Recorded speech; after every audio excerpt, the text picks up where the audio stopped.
Buenas tardes y gracias una vez más por venir aquí a la biblioteca de Bidebarrieta, Bidebarrieta Kulturgunea, en esta ocasión para presentar y sobre todo para hablar o para debatir, ¿no?, del último libro de Patxi Lanceros, como muchos de vosotros conocéis, bueno, profesor de filosofía política, teoría de la cultura en la Universidad de Deusto, pero también muchas cosas más, que es articulista, en fin, y autor de unos cuantos libros, yo creo que una docena ya o así, ¿no, Patxi? Aproximadamente.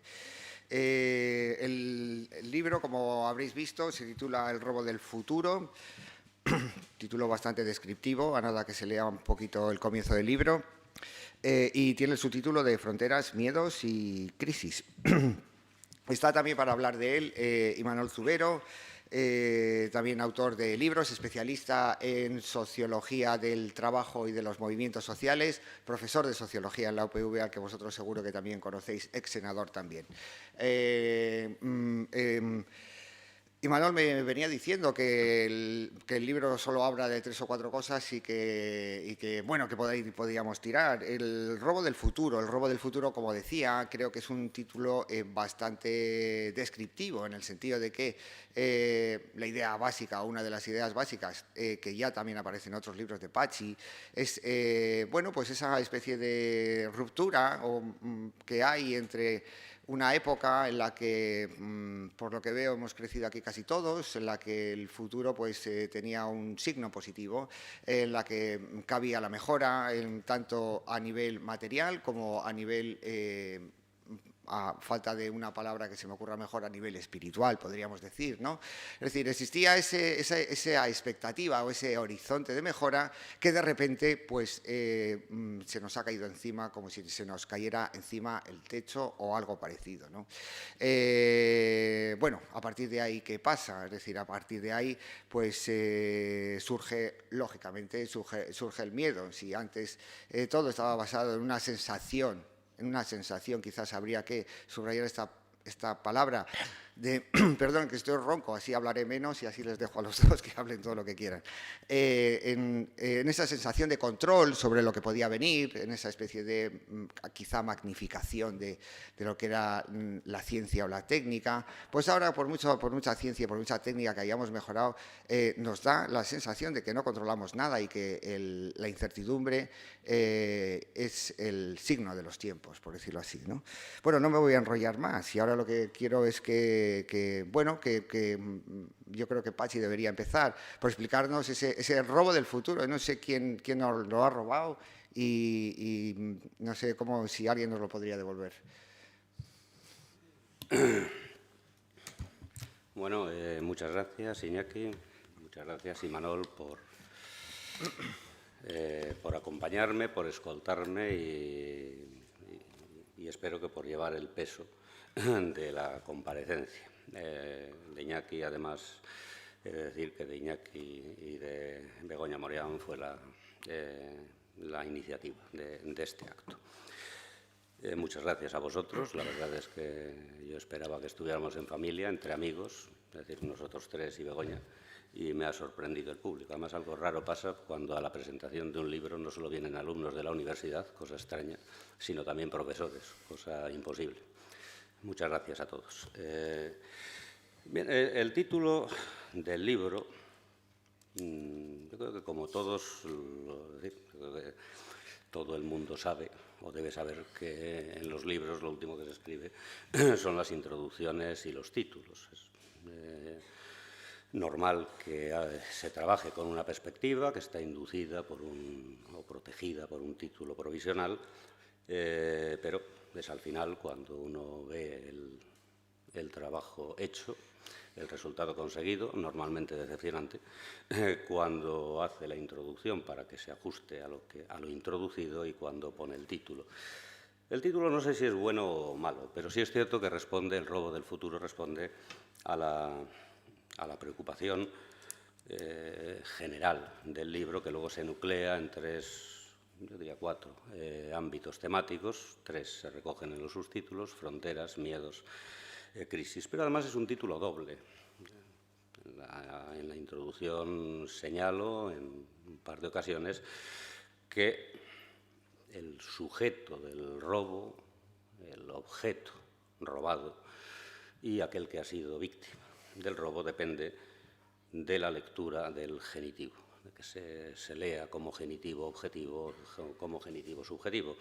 Es decir, que alguien ha robado el futuro o que el futuro o una cierta ilusión de futuro nos ha estado robando, nos ha estado timando a lo largo de un cierto tiempo. Quizá lo más evidente es lo primero, ¿no? El hecho de que si antaño, y ese antaño se prolonga mucho en el tiempo, ese antaño es la historia de una modernidad que es historia y por lo tanto futuro. Si antaño, digamos, el futuro era un depósito de confianza frente a un pasado triste y un presente atroz, algo que posiblemente en España hace unos años era más perceptible que en otros países de Europa, en estos momentos el futuro, al futuro no lo miramos ni con esperanza ni con confianza. O sea, por el contrario, en ocasiones da la impresión de que tenemos todo el futuro a nuestras espaldas y que no sabemos cuánto pasado nos queda por delante.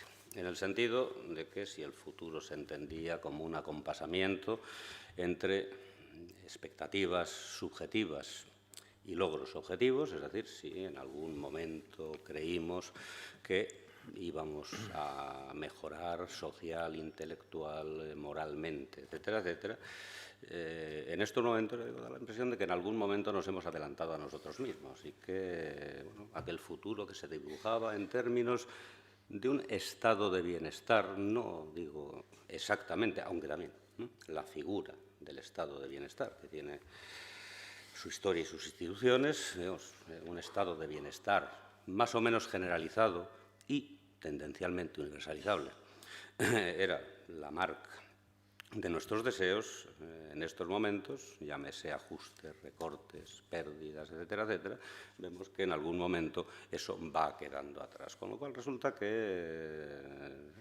uno soy yo, claro está, que nunca ha sido progresista, sino más bien un reaccionario de izquierdas, se hace conservador. Entonces, bueno, vamos a intentar conservar un poco de algo de los restos del naufragio, de aquellas cosas que se dibujaban como vacaciones pagadas, pensiones, sanidad universal y financiada con impuestos, educación pública y gratuita, etcétera, etcétera, ¿no? Todo aquello que podían ser las marcas objetivas de, digamos, unos deseos socialmente mayoritarios y que se entendía que había mecanismos de convergencia. O sea, es muy posible que eso empezase a formularse cuando los ideales de la Revolución Francesa, libertad, igualdad, fraternidad, dejaron de ser ideales y empezaron a hacerse operativa, histórica, institucional y políticamente. En ese sentido, digo, el robo del futuro alude a eso, ese futuro que era, por decirlo así, lo único nuestro. La figura del nosotros y del nuestro siempre me genera problemas. No sé hasta dónde llega el nosotros, pero digamos, una mayoría de gente que lamentaba el pasado y no tenía seguridad en el presente, digamos que lanzaba todas sus expectativas al futuro. O sea, me da la impresión de que eso, ese lanzar las expectativas al futuro con un grado razonable de confianza, sin que eso sea locura o paranoia, en estos momentos ha quedado un tanto tocado. Y de hecho uno busca o pretende, no sé si para sí mismo, pero por ejemplo para sus hijos, mecanismos de seguridad porque no están dados, o sea, no son evidentes. La segunda pregunta, la lectura en términos de genitivo subjetivo, bueno, y si resulta que el futuro ha sido la trampa, y si resulta que esa filosofía de la historia vinculada a la idea de progreso y además entendida en alguna de sus flexiones como progreso automático, inevitable, dado, es decir, como una especie de ley de la historia con el mismo valor que las leyes de la naturaleza, digamos, con el mismo carácter implacable y demostrable que la ley de la gravedad, ha sido lo que nos ha estado generando una conciencia falsa y una falsa conciencia. Si resulta que la historia de los últimos años ha sido un continuo robo que que ha sido en buena parte cometido por el futuro. Recuerdo que en una de las tesis de un texto póstumo de Walter Benjamin, titulado Sobre el concepto de historia, venía a decir, parafraseo por no citar literalmente,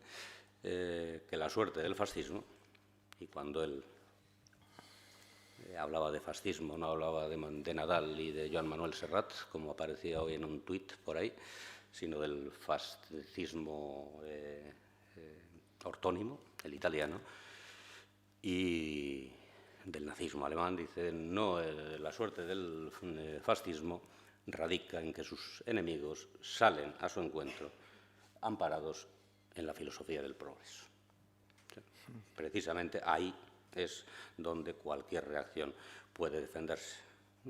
Decía también Derrida en uno de sus textos que todo fascismo coquetea con el progreso. En ese sentido, digamos que la intención del título, que en buena parte recoge, ya digo, todas las preocupaciones del libro, ese era al menos el propósito, era doble, era generar una inquietud, una ambigüedad, una anfibología o, digamos, un contraste en la primera línea, en la portada. Es decir, y en ese sentido, sí, quería señalar que El robo del futuro tiene cuando menos una lectura doble. La evidente, la que con mayores o menores matices podríamos constatar todos, la inquietud al respecto de lo que el futuro nos va a deparar, y otra, no sé si más perversa, sin duda alguna más filosófica, que habla del papel que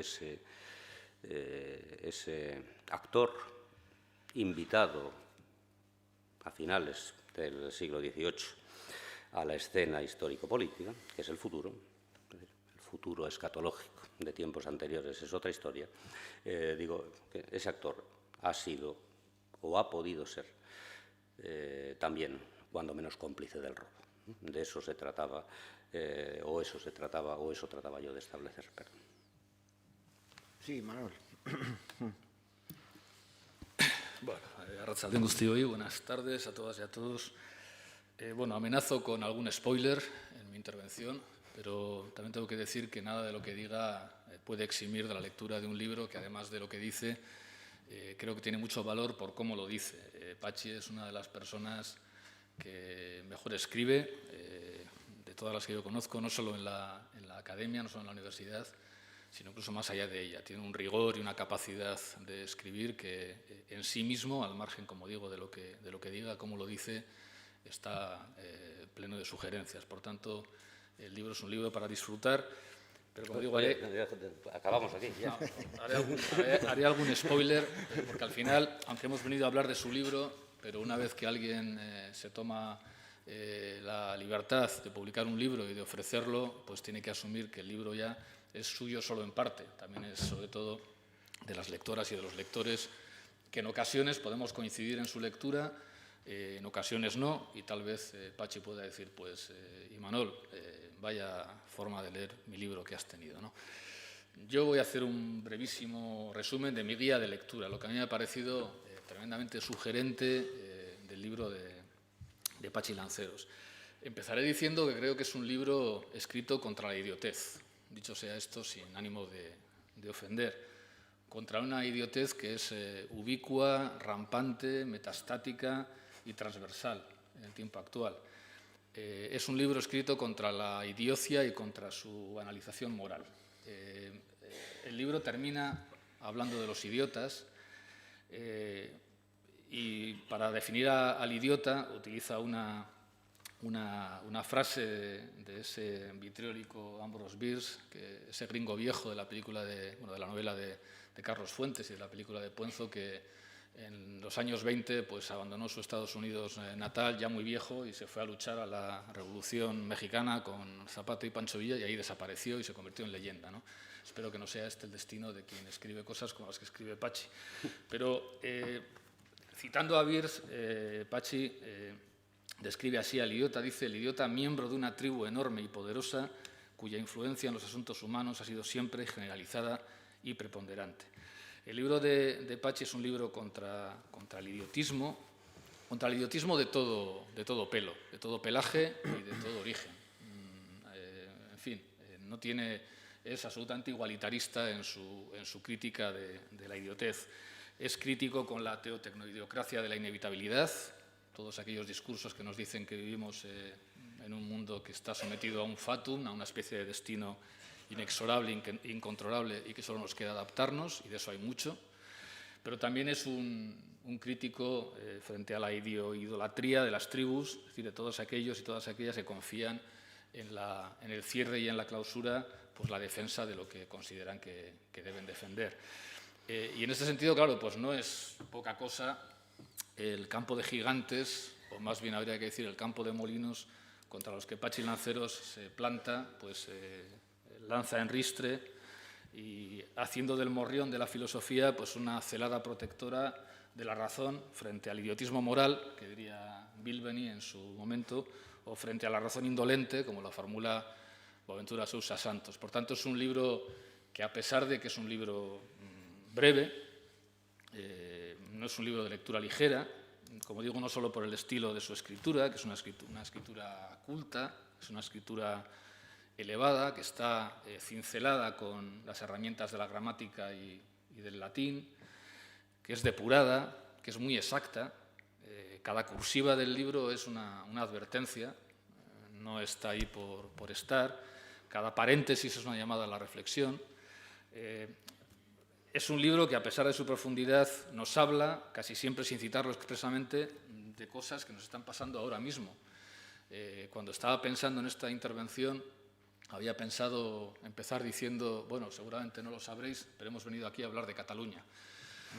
No es verdad, pero de alguna manera el libro de Pachi nos habla de Cataluña y de España, de las elecciones alemanas y del ascenso de la extrema derecha, del incumplimiento español y europeo de sus compromisos en la acogida de personas refugiadas. Hoy se cumple justamente el plazo para acoger con tanto fracaso.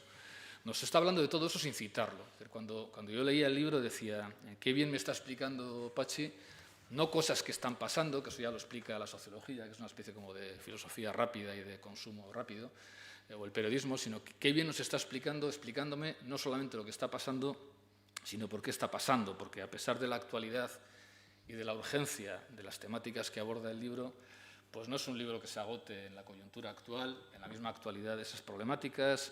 Yo creo que la mirada de Pachi nos lleva a remontar esta coyuntura hasta un punto desde el cual podemos observar pues, lo que nos pasa y también por qué nos pasa lo que nos pasa, ¿no?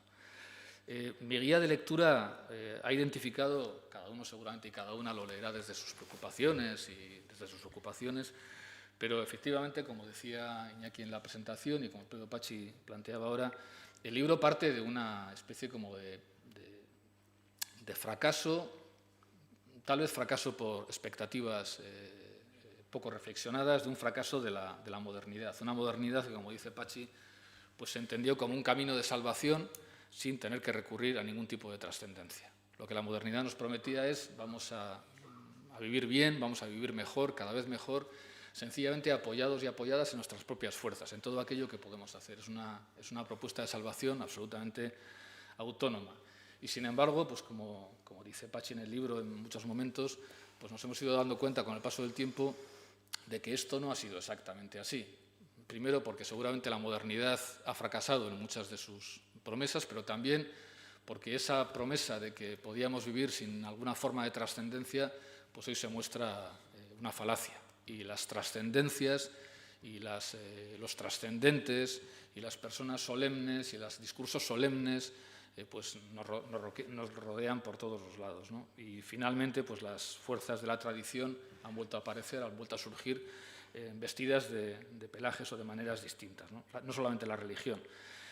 Y aquí es muy interesante, a mí me ha hecho pensar mucho algo que plantea Pachi y que tal vez podemos situar en el contexto, en el núcleo de ese fracaso de la modernidad. Y es que, como él dice, pues seguramente el ser humano real, y leo literalmente, excede la definición que de él supo y pudo dar el racionalismo ilustrado. Somos mucho más que lo que la modernidad pensaba que éramos. Somos mucho más que razón, somos mucho más que razón situada, somos mucho más que interés, somos mucho más que lo que parece que somos materialmente, ¿no? Somos mucho más, somos más complejos, más complejas, y por tanto el libro de Pachi es una invitación también a pensarnos a pensarnos desde esa complejidad, que tal vez es lo que hemos querido ahorrarnos con un cierto discurso de la modernidad. Y eso pues, hoy ha generado un problema para la política, y seguramente el problema de la política y el problema para la política lo plantea muy bien Pachi en su libro, porque la política, y él habla también de la política democrática, pues necesariamente se alimenta del conflicto, de la inestabilidad. Hace falta política porque no somos absolutamente coherentes, ni homogéneos, ni iguales, y por eso la política es la forma de gestionar ese conflicto de una manera ciertamente humana, ¿no? Y por tanto, cualquier intento de hacer política desde alguna entidad trascendente, ya sea la religión, ya sea la verdad absoluta, la patria, lo que sea, en última instancia es una imposibilidad para hacer política. La política exige la diversidad, el conflicto, etcétera, ¿no? Solamente en esas condiciones podemos ser libres.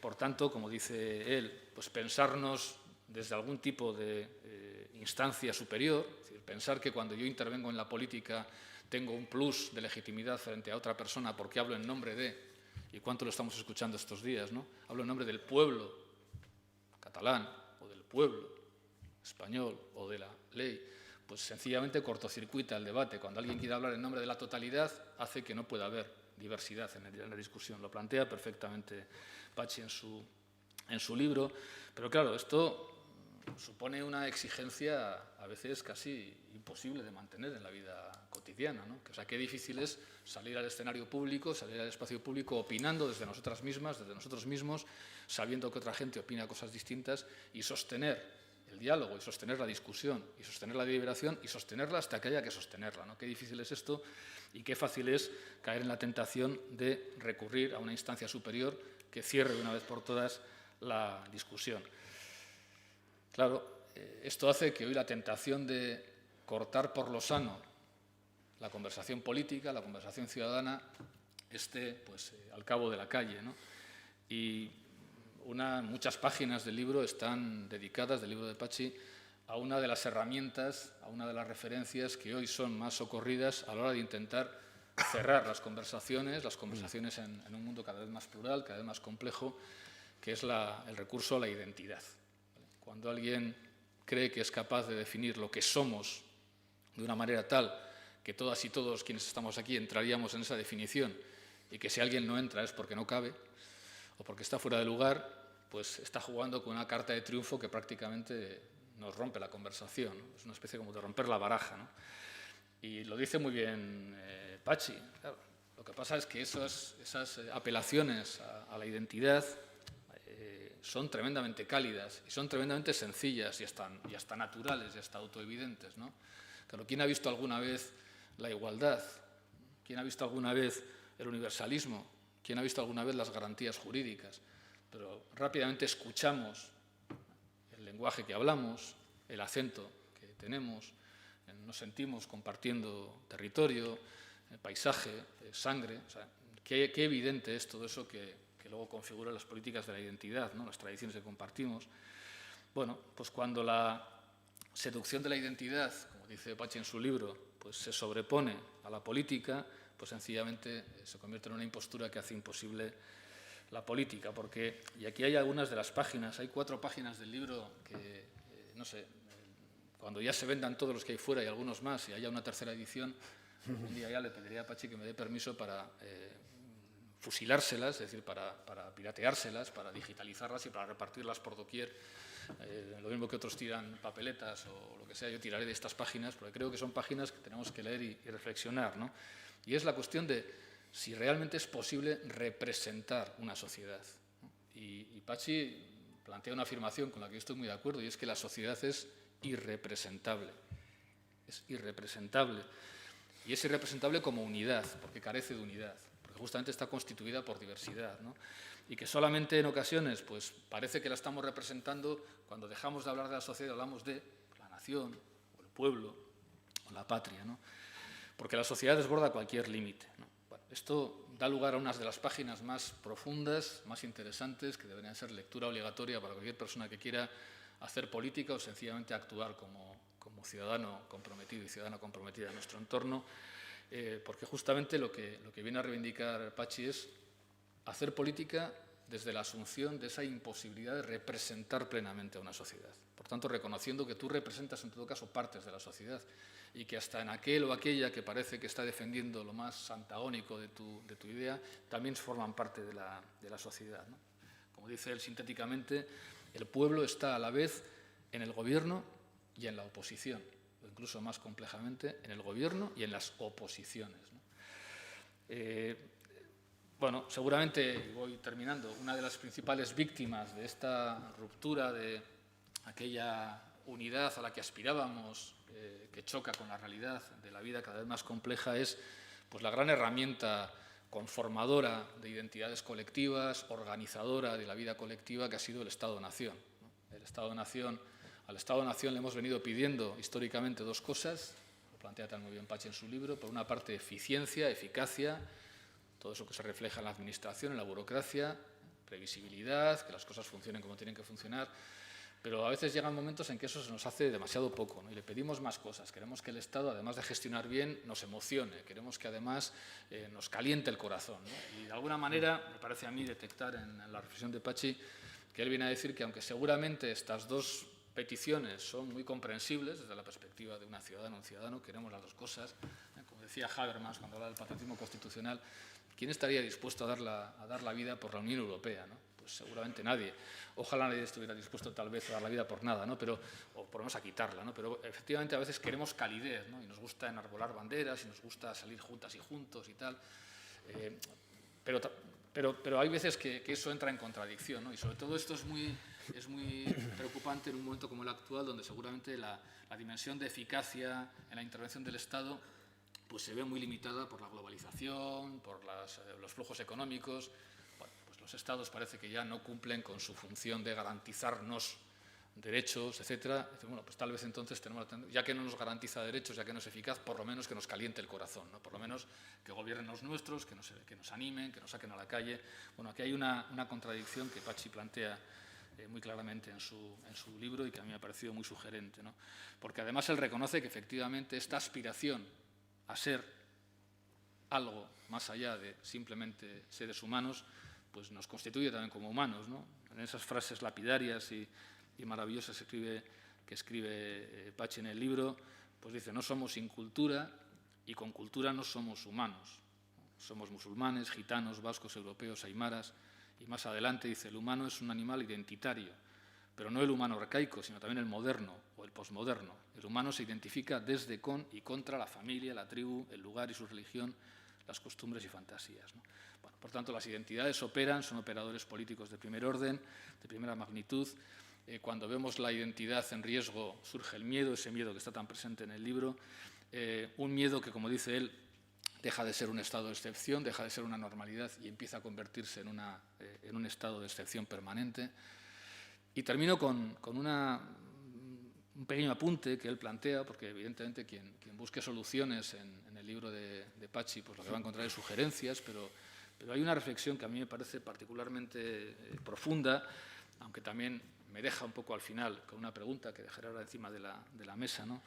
Y de alguna manera me parece a mí que en este contexto que el libro describe perfectamente y que yo solo he apuntado con alguna torpeza, me parece que él al final atisba, aunque a veces da la impresión de que el final es un poquito, en fin, como debajo, ¿no? De bajón, dice: ay, nos deja así un poquito como de caída, ¿no? Pero sí apunta una línea de reflexión y una línea también al final de acción que podría incluso coincidir con cosas que también están ocurriendo en nuestra sociedad, la cantidad de movimientos por otra globalización, altermundialistas, sin fronteras, etc.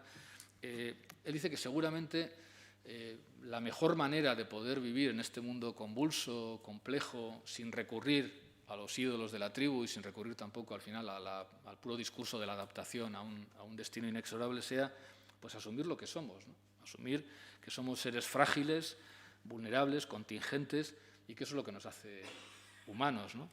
Yo cuando leía el libro de Pachi decía: ¿cómo coincide esto? ¿Cómo cómo se relaciona pues, con todos esos discursos que, sobre todo desde algunos movimientos, con el movimiento de mujeres, están viniendo en torno al tema de una democracia de los cuidados, la idea de los cuidados, de la dependencia, de la vulnerabilidad. Bueno, y de alguna manera a lo que nos invita Patxi al final de su libro es a que, sencillamente, si queremos respetarnos y respetar a otras y a otros en nuestra humanidad, pues seguramente tenemos que aprender a compartir lo que nos constituye como humanos, que es la fragilidad y la duda, dice él, el tiempo sin eternidad, el instante fugaz, la relatividad de la imaginación propia y ajena, ¿no? A mí esto me conmueve mucho, me convence mucho y me moviliza mucho también, ¿no? Sobre todo en tiempos como los que vivimos.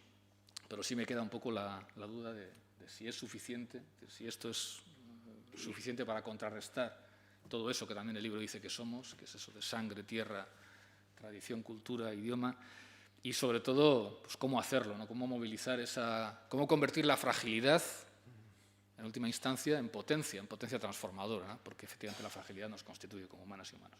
Yo he disfrutado muchísimo del libro, he aprendido, como hacía tiempo que no aprendía leyendo ningún libro, y desde luego recomiendo mucho su lectura, su reflexión, su discusión, y si a alguien encima se le ocurre la forma de operacionalizarlo y hacer algo con él en la práctica, pues ya sería maravilloso.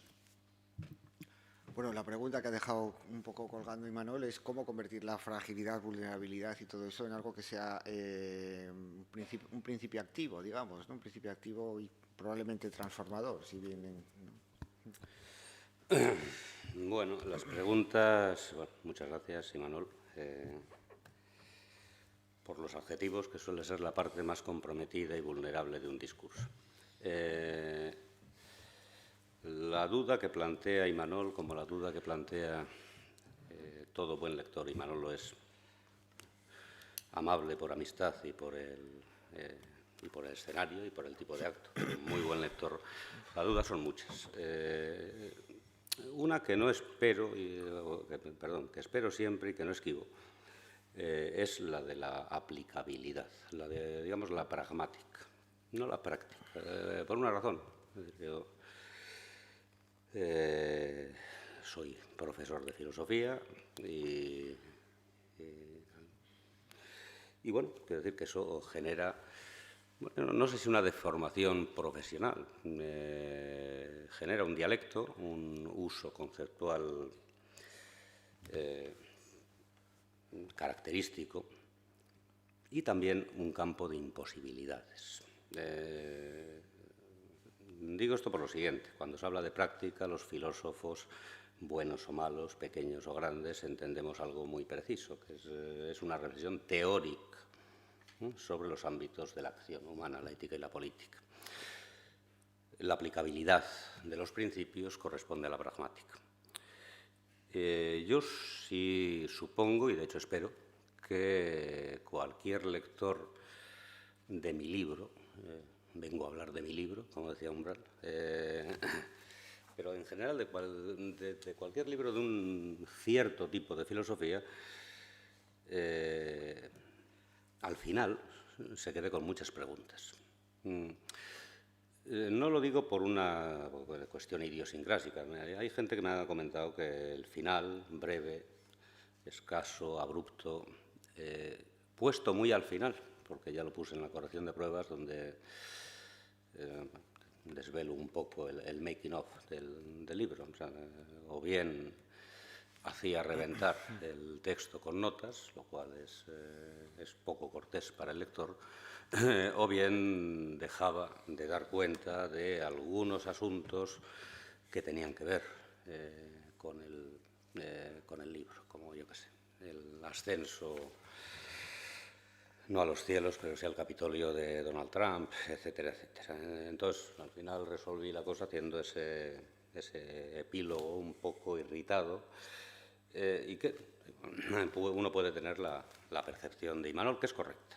Digamos que yo soy una especie, si soy algo, un apocalíptico profesional, y al final pues, sale, sí, ya digo, un textito de 3 páginas que desde luego no alegra el día a nadie. Pero no creo que es eso lo que provoca el cortocircuito pragmático. Decía Hegel, entre muchas otras cosas, que había 2 tipos de filosofía: la filosofía de la vida y la filosofía del concepto. o dicho en otros términos, la filosofía sistemática y la filosofía edificante. Este libro, y en general lo que yo escribo, nunca intenta ser filosofía de la vida y nunca intenta ser filosofía edificante. Se intenta llevar, efectivamente, problemas de la vida al concepto. Entonces, digamos que la única servidumbre es la de la escritura, la de un determinado tipo de escritura, que es la que se sirve de y sirve a el rigor formal y conceptual, el rigor lógico. Claro, uno diría, bueno, no es una postura muy cómoda intentar hacer una cartografía del miedo, de la frontera, de la crisis, digamos, establecer sus genealogías, sus dialécticas, etc. Y luego detenerse en el momento del qué hacer. O sea, no habría que hacer, o sea, como Lenin, un qué hacer. Pues no. Es decir, o al menos yo no quiero decir con ello, no digo que no deba hacerse. Muy pocas veces. Lo saben mis alumnos, si alguno hay aquí, doy consignas morales. Es más, me han oído repetir unas cuantas veces que la moral queda fuera de mis clases. En esta filosofía de lo que se trata es de cartografiar un ámbito con las posibilidades que uno tiene, en ocasiones dramáticamente escasas, y uno lo nota cuando está intentando articular esa complejidad tremenda, y, digamos, suspender el juicio allí donde el juicio se convierte o corre el peligro de convertirse en subjetivo. Es decir, allí donde el análisis no tiene más lugar y ya da lugar a que no Pachi Lanceros. Es decir, Pachi Lanceros, digamos, puesto en la portada de un libro, no es una persona, es una marca. Alguien que puede analizar de una determinada manera. El Pachi Lanceros que a partir de ahí anima, sugiere, el Pachi Lanceros que podría participar y lo haría a gusto, desde luego con los que tengo en la mesa y con muchos de los que veo entre el público en una manifestación pidiendo determinadas cosas, o el Pachi Lanceros que quisiera, que podría asociarse a una iniciativa X, es una persona común y corriente, no es el que firma el libro. Es decir, yo esta distinción sí es cierto que la mantengo con claridad, ¿no? Digamos que lo que firmo al final, cuando uno firma el libro, cuando firma el contrato del libro, es aquello que estoy dispuesto a defender argumentalmente y con instrumentos analíticos, dialécticos, hermenéuticos, etcétera, etcétera. No es por esquivar la cuestión, pero a Imanol le diría una cosa. Yo al revés diría que en este libro, frente a otros, doy excesivas pistas morales, excesivas pistas de cómo me gustaría a mí, ya digo, Pachi Lanceros, persona privada, que como tal tiene la capacidad y como persona frágil la necesidad de asociarse a otro tipo de iniciativas públicas, digo que doy muchas pistas de ese tipo, cuando puede ser una prevención mía, que, bueno, es que en clase tengo que justificarla, no sé si este es el lugar de hacerlo. A mí, digamos, esa ostentación de intenciones en un libro de filosofía o me parece trampa o me parece una obscenidad. O sea, no se trata tanto de establecer cuál es el lugar de mis preferencias o cuál es el lugar de mis deseos. Y ya digo que yo en algún momento, cuando uno escribe el libro, no sé cuál es la sensación de otros escritores, como los que tengo al lado o como los que ven del público, cuando escribe el libro no es muy consciente de sus falencias y de sus debilidades, pero cuando uno lo lee en la corrección de pruebas, que es el momento de la humillación y además de una humillación múltiple, en este caso, una de ellas es que sí tuve que quitar, en la medida en que pude, algunas expresiones preferenciales, digamos que hacían, ya digo, de indicadores de por dónde debíamos ir. No sé, cuando el que analiza se convierte a la vez en gurú, no es un papel que me guste, o al menos no es un papel que me guste para mí. Creo que la honestidad de la filosofía está precisamente en acompañar con unos instrumentos que no son habituales en la conversación, digamos, cotidiana, acompañar al lector, y mucho más cuando es interlocutor, cuando es alumno, cuando es compañero, etcétera, hasta ese lugar y ese momento en el que solo queda decidir. Pero ahí resulta que, digamos, que se pierden las jerarquías. Yo dejo de ser lo que aparezco en la portada del libro, dejo de ser profesor, etcétera, etcétera, para ser uno más. Y entonces sí, digamos, podemos hablar de alternativas entre personas privadas, eso sí, que han sido previamente informadas de lo que hay, por decirlo así. Es un poco rollo lo que estoy diciendo, pero sí intentaba decir, claro, parte de este libro, pero intenta ser una consideración también, digamos, general al respecto de las prestaciones de la filosofía y de aquello de lo que no se le puede o no se le debe pedir honestamente a la filosofía. Claro está, eso es una postura filosófica. Cuando he dicho que antes que Hegel distinguía entre filosofía de la vida y filosofía del concepto, filosofía edificante y filosofía sistemática, alguien me diría, bueno, pero tú puedes jugar el papel de filósofo edificante o de filósofo de la vida. Diría, bueno, sí, puedo, pero no soy competente para ello. O sea, mío, creo que por otra parte no es un refugio o no es un engaño, ¿no? Es, ya digo, recorrer el sistema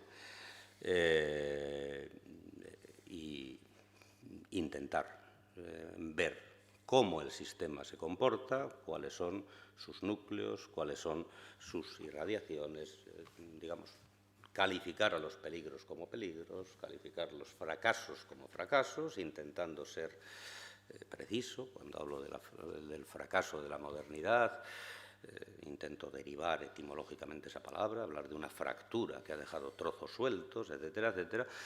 Digamos, esa es la intención, aunque entiendo efectivamente que finalmente se eche de menos, ya digo, algo que podría llamarse orientación.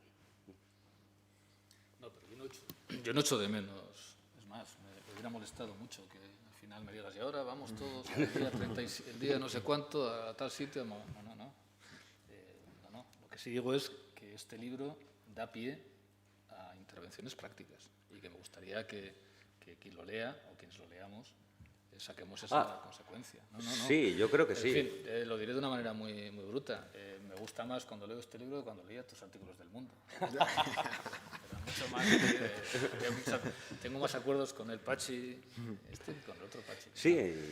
Pero quiero decir que es un libro, e insisto mucho en ello, que a ratos y en ocasiones se hace complejo porque, insisto, cada palabra está medida, cada palabra está repensada, pero yo cuando lo leía estaba viendo todo eso que a lo mejor ha retirado Pachi en la revisión, ¿no? Pero, o sea, yo aquí estaba viendo los debates que hoy tenemos en el día a día y estaba pensando en todas esas cosas, porque esas cosas, o sea, a mí el libro me ha servido para iluminar todo eso edificante que Pachi no quería incorporar expresamente en el libro, pero que en la práctica es una obra. Es decir, el libro, en la práctica, al margen de lo que quiera él, es un arma de combate.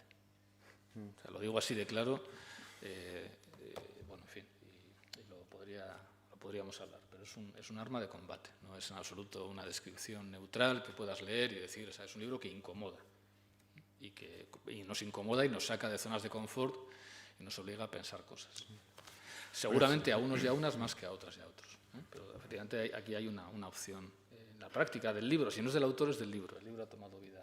Sí, sí. No, yo creo que es evidente que la lectura, o sea, te lleva constantemente a temas actuales, ¿no? Desde conceptos abstractos, ¿no? O desde lógicas y argumentaciones te lleva. O sea, hay una lectura inmediata, hay una lectura concreta muy evidente, ¿no? En muchas cosas, y que precisamente es casi lo que uno de los hilos de fuerza, no el único, pero es uno de los hilos de fuerza, sin duda, del libro. En concreto, yo os quería preguntar un poco, uniendo las dos cosas las cosas que habéis dicho por ahí. Una era que aparece en el libro y aparece desde el principio, además, es decir, es cómo el bienestar se puede, lo acabo de citar al principio de la intervención, Pachi, cómo el bienestar se puede convertir ¿no? en un instinto o un ideal conservador, es decir, parte de una no sé, pragmática conservadora, casi, ¿no? Eso es, sí. Y luego claro, eso también es que el libro comienza con un pequeño cuento de Kafka sobre que es comunidad, que es precioso, y es, bueno, son 5 amigos y tal, y a un sexto no le dejan ni participar en la discusión, porque una vez de que participas en la discusión, pues ya eres miembro de la comunidad, entonces lo mejor es que no se entere de nada, es decir, echarlo y ya está, no dejarle entrar, ¿no? Entonces, claro, eso, si unes un poco esos 2 hilos, te da como resultado dices, bueno, parece que queremos esa comunidad un poco caliente, queremos atrincherarnos en nuestro bienestar, por tanto el bienestar se transforma, se convierte en una instancia conservadora, y eso nos lleva, digamos, a una parte del libro también, que es el establecimiento de fronteras duras, o sea, nada de tonterías, no fronteras como las que había antes de pasaporte y ya está, sino de exclusiones y de expulsiones, ¿no? No solo, o sea, físicas, o sea, casi ubicuas, quiero decir que no hace falta tener una frontera física, sino que ya la expulsión y la exclusión se da de una manera ubicua en todos los rincones de la sociedad, ¿no? O sea, que hay muchísima gente que está al borde de que la excluyan o que simplemente la echen. Eso es. Quería ver un poco eso y también aprovechando que Imanol un poco ha dicho esa especie de vuelta al calor de la comunidad, y es curioso, ¿no? Porque también hay un anhelo de Estado-nación que precisamente procede de ese calor, ¿no? Que también lo estamos viendo ahora. Entonces, es verdad que para algunos el Estado-nación puede parecer una idea muy fría y muy organizativa y muy como de otro tiempo, ¿no? El principio de organización de otro tiempo. Pero, sin embargo, es curioso que haya todavía, ¿no? Un anhelo muy evidente, que lo estamos viviendo ahora en este momento, que es el anhelo o el deseo caliente, podríamos decirlo, de tener un Estado-nación. Por partes, como queráis, sí. Sí, bueno, vamos a ver, intento responder esquemáticamente. El motivo del libro o el impulso a escribir un libro con estos temas está dado por la realidad, quiero decir, futuro. Dejemos al margen el robo, que efectivamente es una calificación mía, pero futuro, fronteras, miedos, crisis, son palabras y cosas que están en el debate público. Entonces, digamos que la preocupación arranca de ahí, arranca de que uno es ciudadano, además es ciudadano efectivamente movido por ciertos intereses, atravesado por ciertos afectos y por ciertas pasiones que le obligan a tomar postura. La persona privada y además, bueno, pues que debe tener por su biografía y por el lugar que ocupa, pues ciertos conocimientos. Entonces, lo que se trata es de esas palabras, futuro, frontera, miedo, crisis, Estado-nación, que pertenecen a un lenguaje público cada vez más problemático, digamos, pensarlas no, o sea, sería presunción absurda decir que en todas sus dimensiones, ya me gustaría a mí poder pensarlas en todas sus dimensiones, pero, digamos, ver cuál es su alcance lógico y incorporar a ellas elementos de trauma, elementos históricos. Siempre, claro, está una selección, ¿no? O sea, escribir es empezar, pero también es terminar. Y, digamos, dar a eso que se hace una estructura comprensible. Entonces, lo que percibía yo cuando empecé a escribir este libro y lo orienté en esos 3, 4 temas fundamentales, o sea, lo que quería era arrancar de una percepción o de una preocupación o de unas preocupaciones públicas y, digamos, unir a ellas todos los elementos literarios, filosóficos, históricos, sociales, jurídicos que soy capaz de gestionar. O sea, que creo que soy capaz de gestionar. O sea, efectivamente hay un momento en el que uno tiembla cuando está escribiendo, cuando está intentando llevar el esquema a texto, ante muchas cosas, ante los puntos ciegos, ante los lugares a los que sabe que no llega, etcétera, etcétera. Pero bueno, sí se trataba de responder a eso, o de ver cómo la filosofía que uno ejerce y que le pagan por ejercer puede responder a esos problemas, puede participar en el debate público, porque sí es cierto que yo he echado de menos una presencia filosófica en este debate de la frontera, la crisis, etcétera, en los últimos años. O sea, pensar esas tribulaciones con elementos realmente filosóficos. Bueno, te digo, de eso se trataba. La horquilla que tú presentas, Iñaki, estado de bienestar, reclamos afectivos al Estado, para mí es clave en estos momentos, por una razón. El Estado-nación, primero, es un híbrido, es un concepto doble, es un concepto que tiene una historia, que arranca de la paz de Westfalia, que acumula mucho lastre en su definición y que siempre ha vivido la incertidumbre de lo que describía Imanol Zubero mucho mejor y mucho más sintéticamente que yo. Tiene que ofrecer eficacia administrativa y burocrática, es decir, la parte Estado, a la que exigimos eso y en principio solo eso, pero a la vez debe satisfacer ciertas necesidades, insisto, y creo que son necesidades. Creo que no hay una diferencia sustancial entre las necesidades de afecto y de vínculo colectivo entre la tribu paleolítica o neolítica y el humano del siglo XXI. Entonces, en ese sentido, no creo que una teoría de la evolución intraespecífica salde eso en términos de primitivismo o cosas por el estilo. Entonces, bueno, el Estado-Nación ha llegado tremendamente herido a este tiempo por una razón, porque su capacidad administrativa se ve limitada por todo tipo de instancias supra- e infranacionales, extrapolíticas, presa, multinacional, etc. Todo ese magma que, bueno, que se está analizando, pero yo diría que todavía con un grado importante de incertidumbre, todo eso que se llama globalización. Digamos que la parte Estado se resiente y cuando la parte de Estado se resiente, con otros términos y con otro tipo de análisis, venía a decir lo mismo, creo yo, si no me equivoco en la lectura Saskia Sassen, cito en el libro, cuando resulta que la parte Estado se resiente y no puede satisfacer ciertas necesidades que además habían sido garantizadas y que formaban parte del estado de bienestar y que habían generado una rutina de futuro asegurado, entonces es cuando se demanda a la parte nación que se haga más presente.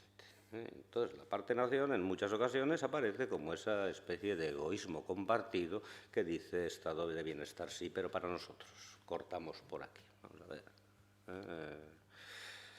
Estamos en el día después o dos de un día en cierto sentido aciago, donde un partido que en ciertos aspectos, no en todos es deplorable, y eso sí es una toma de postura, y en algunos claramente neonazi, ha logrado la representación directa, digamos, por voto depositado de cerca de 6 millones de alemanes. Digamos, lo que se trata es de, vamos, no quiero decir con esto que tenga razón en el análisis, pero bueno, en muchas cosas la explicación es esa. Dado que el Estado alemán, que no es precisamente un Estado tercermundista, no puede satisfacer todas las demandas legítimas en términos de bienestar. Es cierto que, por decirlo rápidamente, de la Alemania en la que yo vivía, la Alemania actual, digamos que hay ciertos estándares que se consideraban asegurados que se han ido recortando. Y entonces, bueno, se nota el recorte. Y bueno, pero hay una solución. La solución no pasa por universalizar el estado de bienestar. Vamos a ver, uno podría advertir, bueno, si el estado de bienestar es, además de técnicamente posible, moralmente legítimo, eso pasa si y solo si es universalizable.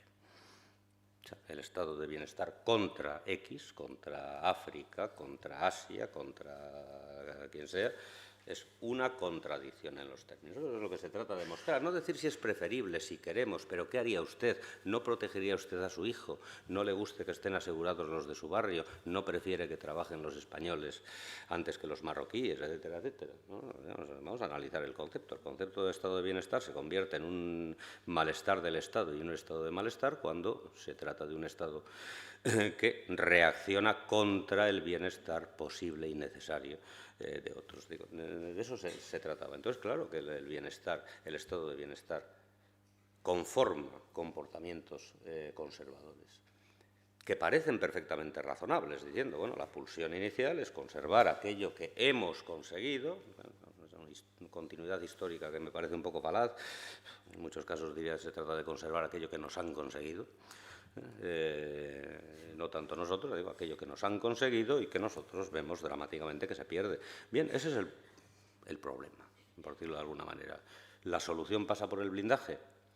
O sea, ¿pasa porque las pulsiones conservadoras se conviertan en argumentos reaccionarios y finalmente en prácticas xenófobas? Bueno, lo que yo estoy intentando mostrar, no sé si demostrar, no. Lo que estoy intentando demostrar es que no, es que, por decirlo de alguna manera, toda política digna, y desde luego la del estado de bienestar, incurre en contradicción lógica y performativa si resulta que provoca un cierre de fronteras o actitudes a las que no solo cabe, actitudes estatales o de la Unión Europea, a la que no solo cabe calificar de cicateras, como el incumplimiento de, incluso en este caso, el incumplimiento de un contrato que ya de por sí era poco autoexigente y que encima se incumple, ¿no? Entonces, de eso se trata, de cómo, primero, el impulso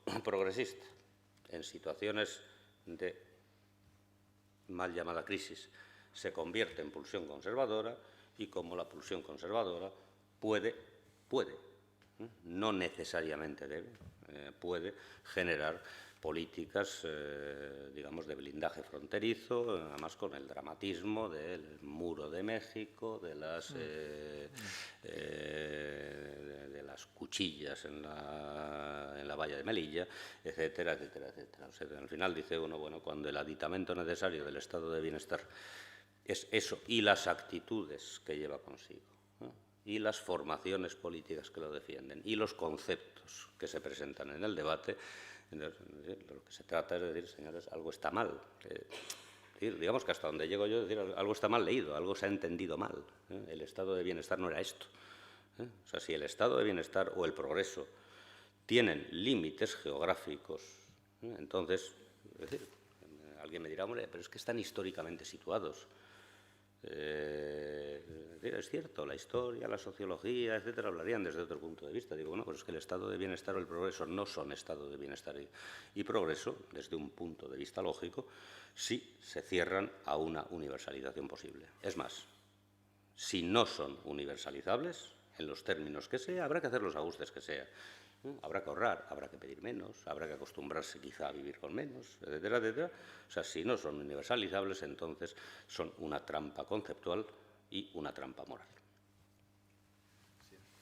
En todo caso, y solo por plantear o por continuar la reflexión, pero en otra dirección, no en esta dirección que es muy preocupante, que planteaba Pachi, que yo soy muy dominante, pero en el propio libro de Pachi, Lanceros, y en otros trabajos de otros autores y autores, vemos que esa capacidad que tenemos, primero esa necesidad que tenemos de construir identidades, colectivos, nosotros, es una necesidad que está ahí, y seguramente uno de los grandes problemas de la modernidad más racionalista fue pensar que podíamos vivir solamente como individuos. Hay elementos de conexión profunda que necesitamos, pero también nos enseña la filosofía, la ciencia política y la propia experiencia que tenemos mucha capacidad para montar y desmontar fronteras, ¿no? Y por tanto que las identidades pueden encogerse o pueden ampliarse en función a veces de coyunturas o de casualidades. Yo suelo recordar mucho una anécdota que cuenta un compañero, un politólogo madrileño, no diré su nombre para no comprometerle, pero él cuenta la anécdota de que su familia procede de un pequeño pueblo de Mallorca, que en los años 60 y 70, bueno, 60 sobre todo, y 50, cuando Guinea era colonia española, pues emigraron muchos de ese pueblo a Guinea, ¿no? Algunos de ellos luego regresaron y otros se quedaron allí, por 2 generaciones incluso, ¿no? Se casaron ahí con mujeres o con hombres guineanos, etc. Bueno, pues uno de los nietos de uno de aquellos que salió del pueblo, en los años 70 quiso regresar al pueblo de su abuelo para conocerlo, ¿no? Y era mestizo, era negro, ¿no? Entonces llegó al pueblo y bueno, de repente pues ven un forastero, un otro, negro, y claro, pues, ¿quién será este? Todo el mundo, ¿qué hace aquí en un pueblo pequeñito, que no había todavía mucho turismo y tal, todo el mundo preocupado? Bueno, estuvo por ahí por todo el día y tal, y al mediodía pues cuenta que entró a un bar en el pueblo y que se hizo el silencio con las películas del oeste cuando entra el forastero y tal, y cuando él se acercó a la barra del bar, en perfecto, y aquí no quiero líos lingüísticos, mallorquí, catalán, o sea, en perfecto catalán, porque se lo había enseñado su padre, que es el abuelo, pidió un café. Y cuando le escucharon pedir el café en mallorquino, en catalán, dijo, ahí va, pensábamos que era usted negro. Entonces, quiero decir, a mí eso, porque también lo dice Pachi, ¿no? Dice, claro, el ser humano es un animal identitario, se identifica desde con, pero también contra la familia, la tribu, el lugar y su religión, las costumbres y fantasías, ¿no? Ahí, y eso también lo volvería otra vez a vincular con el tema de la fragilidad, ¿no? Cuando nos descubrimos compartiendo algo, todas y todos hemos sido migrantes, todas y todos somos hijos de un arameo errante, también en la guerra sufrimos mucho, yo también he pasado no sé qué, o sea, cuando de pronto, más allá de lo que puede ser la lengua, el aspecto, la cultura, descubrimos cosas que todas y todos podemos compartir, pues las fronteras de pronto se vuelven absolutamente sutiles o desaparecen, ¿no? A mí eso me da una cierta subida de esperanza, ¿no? Tampoco se trata de eso, pero yo sí creo que realmente una de las grandes virtudes que tiene el libro, al menos tal y como yo lo he leído, no sé si tal y como lo ha escrito Pachi, es que es muy comprensivo con cómo somos los seres humanos. O sea, en ese sentido no es nada moralista, porque nos dice cómo somos, ¿no? Y somos, pues como él dice, necesitamos a veces eso, queremos defender lo nuestro, tenemos miedos. Algunos de esos miedos están provocados de manera insana, otros son miedos que generamos nosotras y nosotros pues, de muchas formas, algunos están muy mal gestionados, algunos están muy mal dirigidos, pero somos así, ¿no? Y de alguna manera lo que nos dice es, bueno, pues sabiendo que somos así, no nos creamos que somos la leche, que somos solamente razón, asumamos esto, intentemos gestionarlo de la manera más humana posible, ¿no? Bueno, a mí esto sí me queda también cuando leo el libro. Pues como... Sí. Eso es una cosa, ¿no? Es que, claro, efectivamente a mí bueno, pues el tema de la identidad me preocupa, pero bueno, me preocupa como otros tantos, ¿no? Es decir, ahora, no sé, ahora mismo, ya que he acabado esto, estoy más preocupado por la teoría del agua de Leonardo da Vinci.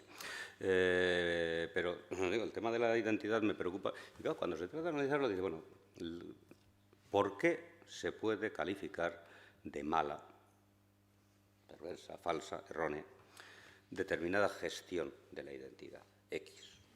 Mira, la catalana, la española, la islámica, etcétera, etcétera. Bueno, pues creo que el análisis de la identidad, si yo no me equivoco en el análisis y en la recopilación de la gestión histórica y la variación o las variaciones de identidad, arroja 2 cosas. Primero, que frente a, efectivamente, cierto, también hay que decir que muy poco, muy poco hiperracionalismo ilustrado. O sea, al final, incluso, no sé, la ilustración más sensata hablaba desde una filosofía más razonable, ¿no? Cuando decía Hume que la filosofía era una conversación inteligente entre propietarios, además de reírse del asunto, decía, bueno, si no nos ponemos estupendos podemos llegar a ciertos consensos. O sea, por una parte, la identidad la pulsión identitaria es ineliminable, pero por otra parte la pulsión identitaria es, y bueno, perdonad el aparente dogmatismo, cuando digo es, no digo debe ser, es múltiple y es multiforme. O sea, la creencia errónea, antes que perversa, de que uno solo se identifica con su Dios, con su pueblo, con su familia, etcétera, etcétera, es una creencia errónea, es un análisis limitado, es falso. O sea, intentaba decir, no, es decir, primero, uno a lo largo, o sea, tomemos simplemente el plazo de un día, bueno, igual es muy poco, ¿no? Descontamos las horas de sueño y resulta que en el plazo de un día, según ciertos encuentros o desencuentros, muchas veces encuentros o desencuentros personales y otras a través de la lectura, van variando determinados significantes y significados de identidad. Es decir, adelgaza el nacional, crece el familiar, el erótico, el filosófico, etcétera, etcétera, etcétera. O sea, si uno observa al público, se observa a sí mismo, que es el público muy extraño, que pasa más tiempo con él, dice, bueno, o sea, no resulta que la identidad es una frecuencia que tolera intensidades y que entonces la no es la, sino las, y no resulta que es una trampa, digamos, el profesionalismo identitario, que dice yo soy solo y únicamente catalán, soy solo únicamente católico full time, etcétera, etcétera, etcétera. No, resulta que igual, no, dice, bueno, igual resulta que las identidades son dimensiones de pensamiento, de afecto, de conducta, etcétera, etcétera, con las que se puede dialogar. Y además no son identidades con, sino identidades hacia, identidades desde, identidades contra.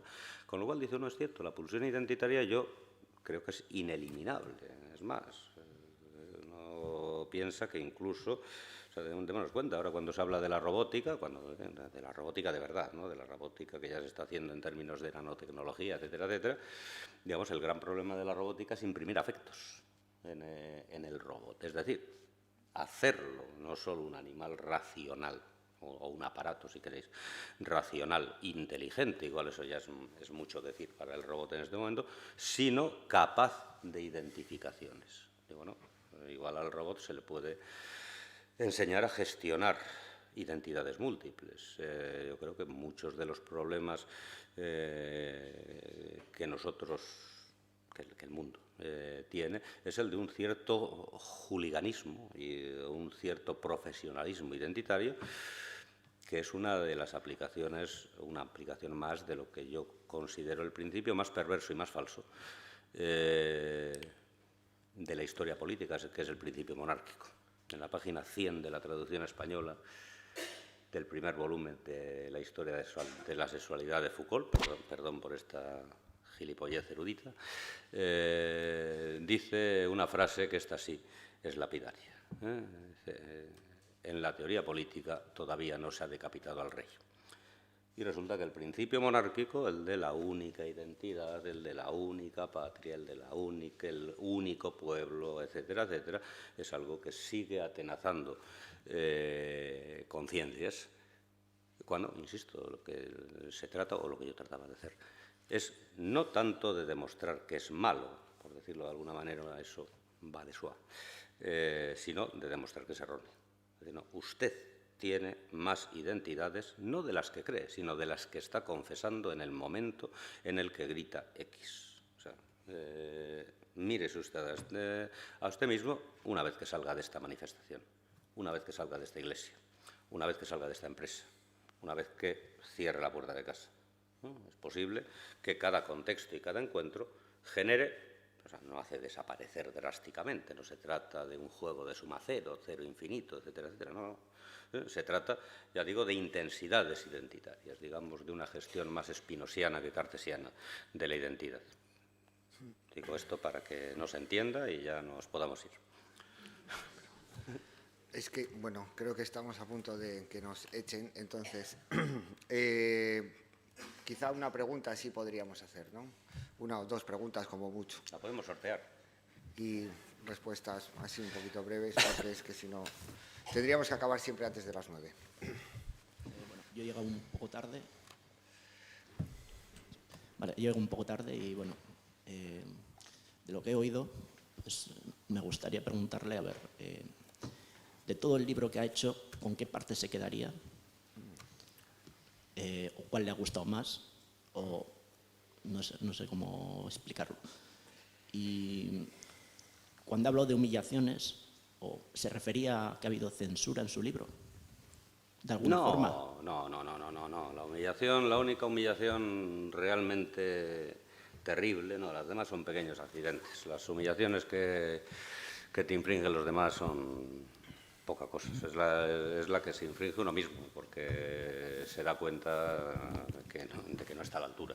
No, digo, cuando uno lee las pruebas del libro, dices, perdón, lo que yo quería era otra cosa, y a lo que he llegado es a esto. simplemente, ¿no? Pero bueno, eso pasa siempre. De la misma manera que tiene razón Imanol cuando dice que una vez que yo mismo doy el nil ostat a la última corrección de pruebas, el libro ya deja de ser mío. Y efectivamente, en este diálogo, por favor, y esto lo digo con toda sinceridad, ¿no? Dicho sea de paso, la sinceridad no es un valor en la comunicación pública o está muy sobrevalorada. Yo soy un lector, entre otros, y no soy un lector especialmente competente. O sea, es más, prefiero pensar, además lo pienso, pero prefiero pensar que Imanol es mucho más competente que yo como lector de este libro. Y no sabría decir con qué parte me quedo. Si quieres que te diga la verdad, pero bueno, eso es manía. Soy incapaz de volver a leer un libro mío una vez que se ha publicado. O sea, de hecho, no he vuelto a leer absolutamente nada. Si quieres, un poco las compañías que elige uno, ¿no? Es decir, el hecho de que en un libro X he estado trabajando un tiempo con Kafka, por ejemplo, y que Kafka me ha servido para introducir un argumento y volver a releer ese cuento al que Kafka no dio título y Max Brod lo tituló Comunidad, y piensa uno, mira, qué casualidad. Un poco las teselas que permiten pensar, o sea, que a la vez permiten dar una clase, preparar una conferencia, decir, fijaos en esto, etcétera, etcétera, y que finalmente permiten trazar un argumento que no deja de ser durante un tiempo propio, pero que lo es porque se ha apropiado de fragmentos ajenos. Entonces, yo, de alguna manera, cuando en mis libros alguien me recuerda lo que cito, digo, hombre, eso no está mal. De lo cual, vamos a ver, no es falsa modestia. La modestia es uno de los pecados que no cometo nunca. Te lo iba a decir fuera, pero te diría que hasta tal punto ya el libro no es tuyo que estoy preparando el guión para hacer la película. Bueno, una última pregunta, creo que nos da tiempo. Sí.